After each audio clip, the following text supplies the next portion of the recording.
नमस्कार मुलांनो, तुमचं स्वागत आहे माझ्या यूट्यूब चॅनलवरती. आज आम्ही पाहणार आहोत इयत्ता 8वी गोमंत भारती या पुस्तकातले कविता नंबर 3, ज्याचं नाव आहे वाट पुसल्याशिवाय जाऊ नये. कवी आहेत संत रामदास. आपण परिचय वाचूया.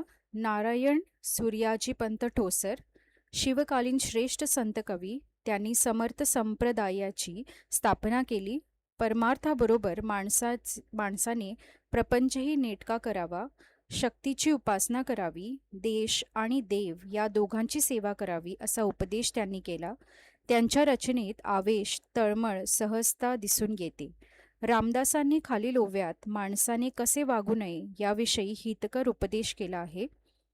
आपण ओळी पाहूया. पहिली सुरू करूया.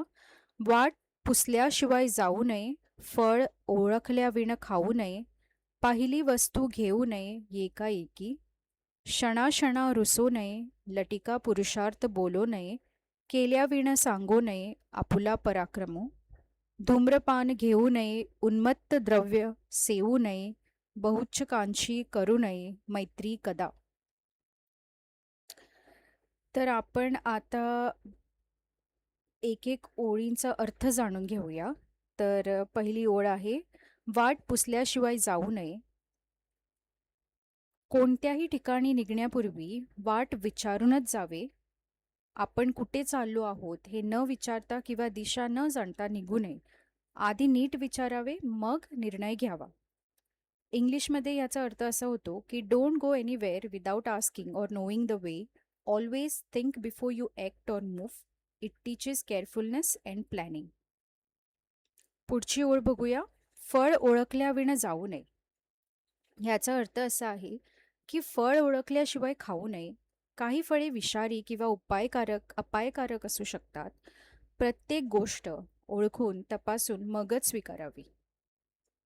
Don't eat a fruit without knowing what it is, meaning don't accept और try things blindly. Know what's good और बॅड बिफोर चूजिंग. नेक्स्ट ओळ आहे, पहिली वस्तू घेऊ नये एकाएकी. तर कोणतीही वस्तू पाहताच लगेच घेऊ नये. विचार न करता काहीही मिळालं म्हणून स्वीकारू नये. मोह, लोभ किंवा उतावळेपण टाळावे. डोंट ग्रॅब और take something just because you see it. Think before taking और एक्सेप्टिंग एनिथिंग. अवॉइड ग्रीड और हेस्ट. क्षणाक्षणा रुसू नये. पुढची ओळ आहे, क्षणाक्षणा रुसू नये. याचा अर्थ असा आहे की प्रत्येक क्षणी रागावू नये किंवा मनात राग धरू नये. सहनशील राहावे, छोट्या गोष्टींवर रागवू नये. Don't get angry over small things again and again. Be patient and calm. पुढची ओळ आहे, लटिका पुरुषार्थ बोलू नये. म्हणजे खोटं आणि दिखाऊ मोठेपण बोलू नये. स्वतःचा पराक्रम सांगून मिरवू नये. नम्र राहावे, गर्व किंवा बडाई टाळावी. Don't boast or lie about your strength or achievements. Be humble and truthful. केल्याविण सांगू नये आपुला पराक्रम. म्हणजे काम केल्याशिवाय आपला पराक्रम सांगू नये. काम करावे, मगच त्याचा उल्लेख करावा. कृतीने दाखवावे, फक्त बोलून नाही. So don't talk about what you will do, show it through your actions first. धूम्रपान घेऊ नये, उन्मत्त द्रव्य सेवू नये. मीनिंग धूम्रपान करू नये आणि नशा आणणारे पदार्थ खाऊ नयेत. आरोग्यास अपायकारक आणि वाईट सवयी टाळाव्या. डोंट स्मोक और consume intoxicating substances. Stay healthy and avoid bad habits. आणि शेवटची ओळ आहे, बहुचकांक्षी करू नये मैत्री कदा. म्हणजे फार बोलणाऱ्या, वाचाळ किंवा खोटं बोलणाऱ्या लोकांशी मैत्री करू नये. वाईट संगती टाळावी, कारण ती चुकीच्या मार्गावर नेऊ शकते. Don't befriend people who gossip or talk too much. Bad company can mislead you.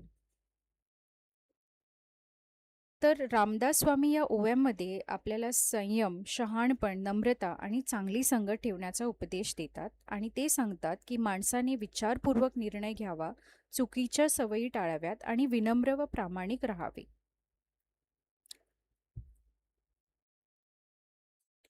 तर शब्दार्थ पाहूया. पुसणे म्हणजे विचारणे, आस्किंग. लटिका म्हणजे खोटा, लायर. पुरुषार्थ म्हणजे पराक्रम किंवा मोठेपणा. उन्मत्त म्हणजे मादक. सेवू नये म्हणजे खाऊ नये. बहुचक म्हणजे वाचाळ आणि कदा म्हणजे कधीही. तर खालील प्रश्नांची उत्तरे एका वाक्यात लिहा. पहिला प्रश्न आहे, फळ खाण्याआधी कोणती काळजी घ्यावी असे रामदास सांगतात? तर रामदास सांगतात की फळ खाण्याआधी त्याचे गुणधर्म ओळखून ते चांगले की वाईट हे जाणून मगच खावे. नेक्स्ट आहे, खालील प्रश्नांची उत्तरे 5 ते 6 वाक्यात लिहा. या ओव्यात रामदासांनी कोणता उपदेश केला आहे? तर या ओव्यात समर्थ रामदासांनी माणसाने कसे वागावे आणि कोणत्या गोष्टी टाळाव्यात याबद्दल उपदेश केला आहे. ते सांगतात की विचार करता कृती करू नये आणि प्रत्येक गोष्ट समजून मगच करावी. राग, खोटेपणा, बढाई आणि नशा यांसारख्या वाईट सवयींपासून दूर राहावे. आपल्या केलेल्या कामाची बढाई न मारता नम्र राहावे आणि सत्य बोलावे. वाईट, फसव्या लोकांची मैत्री करू नये आणि चांगल्या प्रामाणिक लोकांशीच संबंध ठेवावेत. एकूणच त्यांनी सदाचरण, संयम आणि विचारपूर्वक वागण्याचा उपदेश दिला आहे.